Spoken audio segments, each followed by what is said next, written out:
ये है महाकुंभ मेला, दुनिया का सबसे बड़ा त्योहार जहां आस्था, संस्कृति और परंपरा का महासंगम होता है। प्रयागराज में सर्दी अपने पीक पर है, धुंध ने नगरी को घेरा हुआ है और बारिश के असर की संभावना है। फिर भी इस साल का महाकुंभ, जो हर 12 साल में होता है, अपनी शान और भावनात्मक महिमा के साथ शुरू हो गया है 13 जनवरी से। महाकुंभ को लेकर कई कहानियां, मिथ और रहस्य जुड़े हैं। कुछ लोग कहते हैं कि इसका उल्लेख वेदास और पुराणास में मिलता है, जबकि कुछ का मानना है कि इसका इतिहास सिर्फ 2 शताब्दी पुराना है। लेकिन जो बात निश्चित है वो ये है कि कुंभ मेला आज के दिन दुनिया के सबसे बड़े भक्त सम्मेलन का प्रतीक है, जहां करोड़ों लोग एक ही आस्था की कड़ी में जुड़े हैं। ये सिर्फ एक उत्सव नहीं, एक सफर है, संसार के सबसे पुराने धार्मिक तीर्थ यात्रा को समर्पित एक अनुभव। अगर आप एक हिंदुस्तानी घराने से हैं, तो ये संभव है कि आपने अपने बुजुर्गों से कुंभ के अद्भुत किस्से और आस्था से जुड़ी कहानियां जरूर सुनी होंगी, क्योंकि ये सिर्फ एक मेला नहीं, बल्कि हर पीढ़ी के लिए आस्था और संस्कृति का एक अमर प्रतीक है। इस वीडियो में हम आपको कुंभ के पीछे छुपी कहानियों, इसके महत्व और इसके समय और जगह के निर्णय के पीछे छिपे रहस्य के बारे में बताएंगे। तो चलिए शुरू करते हैं एक अद्भुत यात्रा के साथ। कुंभ का अर्थ है घड़ा। हिंदू धर्म के मुताबिक ब्राह्मण को एक घड़े की तरह देखा जाता है, जो जीवन और द्रव्य का समावेश करता है। हिंदू तत्व शास्त्र में मिट्टी, घड़ा और आकाश के संदर्भ का इस्तेमाल करके ब्रह्मांड के रहस्य को समझाया जाता है। कुंभ मेला की उत्पत्ति एक प्राचीन दिव्य कहानी से जुड़ी है, जो समुद्र मंथन की गाथा के रूप में प्रसिद्ध है। हिंदू धार्मिक विश्वास के अनुसार देवता और असुर एक साथ मिलकर समुद्र मंथन करते हैं,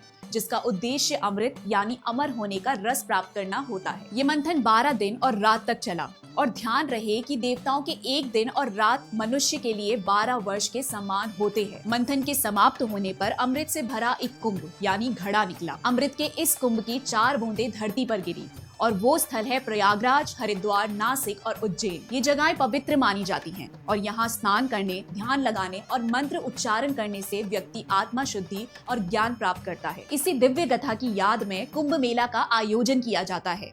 ये महोत्सव हर 12 साल में एक बार इन 4 पवित्र स्थलों पर मनाया जाता है, जो कि धार्मिक और सांस्कृतिक दृष्टि से अत्यंत महत्वपूर्ण है। कुंभ का महत्व सिर्फ धार्मिक स्नान तक सीमित नहीं है।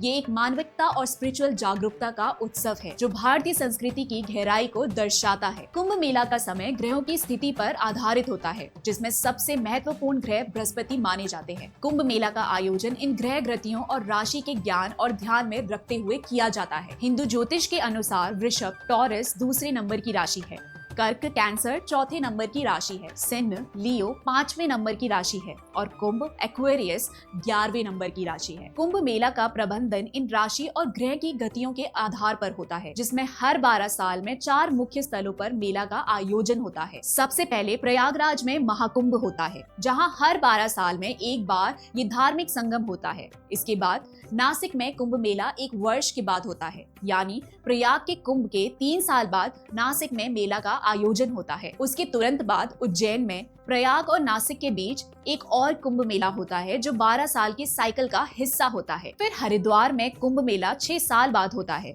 और फिर प्रयाग में 12 साल की साइकिल के बाद दोबारा कुंभ मेला का आयोजन होता है। इस प्रक्रिया में हर स्थलों का अपना विशेष समय होता है, जिसका साइकिल हर 12 साल के अंदर घूमता रहता है। इस प्रकार कुंभ मेला के स्थलों का घूमता हुआ आयोजन ग्रह गतियों और राशि के ज्ञान के आधार पर होता है, जो इस धार्मिक संगम को एक विशेष महत्व देता है। प्रयागराज और हरिद्वार में 6 साल के मध्य एक अर्ध कुंभ भी होता है। महाकुंभ का इतिहास हजारों साल पुराना है, और ये भारत के धार्मिक और सांस्कृतिक विरासत का एक महत्वपूर्ण अंग है। ये उत्सव सिर्फ एक आध्यात्मिक संगम नहीं, बल्कि एक सामाजिक और सांस्कृतिक संगम भी है, जो विशेष धार्मिक, सांस्कृतिक, दार्शनिक संगठनों को एक साथ लाता है। लाखों से लेकर करोड़ों तक लोग इस महासंगम का हिस्सा बनते हैं, जो इसे दुनिया की सबसे बड़ी जन संगणना बनाता है। 2014 से पहले कुंभ मेला का आयोजन इतनी व्यवस्थित और बड़े स्केल पर नहीं होता था। उस समय इसका प्रबंधन ज्यादातर धार्मिक परंपराओं और लोकल प्रशासन के लिमिटेड एफर्ट्स पर डिपेंड करता था। व्यवस्थाएं अधूरी और असुविधा से भरी होती थी,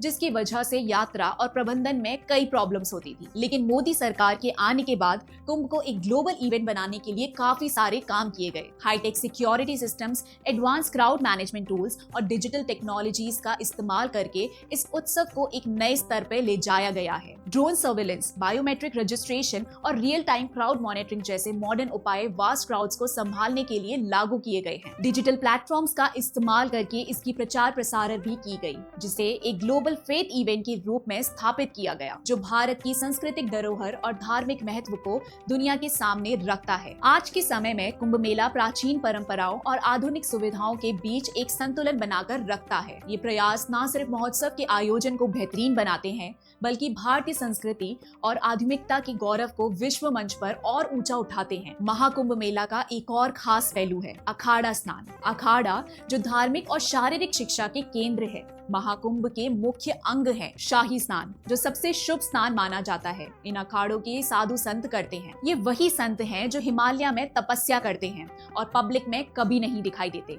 लेकिन कुंभ के समय में अपने दर्शन देते हैं। आज का कुंभ सिर्फ भारत का नहीं, एक विश्व का उत्सव बन चुका है। इस महाकुंभ में दुनिया के कोने कोने से लोग शामिल होते हैं। ये धर्म, संस्कृति और हिंदू धर्म के लोगों की एक मिसाल है। कुंभ मेला का लोकल अर्थव्यवस्था पर भी गहरा प्रभाव पड़ता है। हॉस्पिटैलिटी, ट्रांसपोर्ट और लोकल क्राफ्ट इंडस्ट्रीज में करोड़ का रेवेन्यू जनरेट होता है। साथ ही ये देश के लोगों में एकता और गौरव का भाव जगाता है। इतने बड़े स्केल पर एक इवेंट का आयोजन अपने आप में एक चुनौती है। क्राउड मैनेजमेंट, सुरक्षा और इन्वायरमेंटल इश्यूज का ध्यान रखा जाता है। मोदी सरकार ने सस्टेनेबल प्रैक्टिसेस को प्राथमिकता दी है, जिसमें रिवर क्लीनिंग और इको फ्रेंडली फैसिलिटीज भी शामिल है। महाकुंभ 2025 प्रयागराज में 13 जनवरी से 26 फरवरी तक मनाया जाएगा। प्रयागराज, जिसे पहले इलाहाबाद कहा जाता था, सिर्फ एक शहर नहीं, भारत की धार्मिक और सांस्कृतिक विरासत का एक अमर प्रतीक है। 2018 में इस शहर का नाम इलाहाबाद से बदलकर प्रयागराज रखा गया, जो इसका असली नाम था, और ये नाम भारत के गौरवशाली इतिहास और आस्था को दर्शाता है। प्रयागराज की संगम का एक अपना अलग महत्व है। गंगा,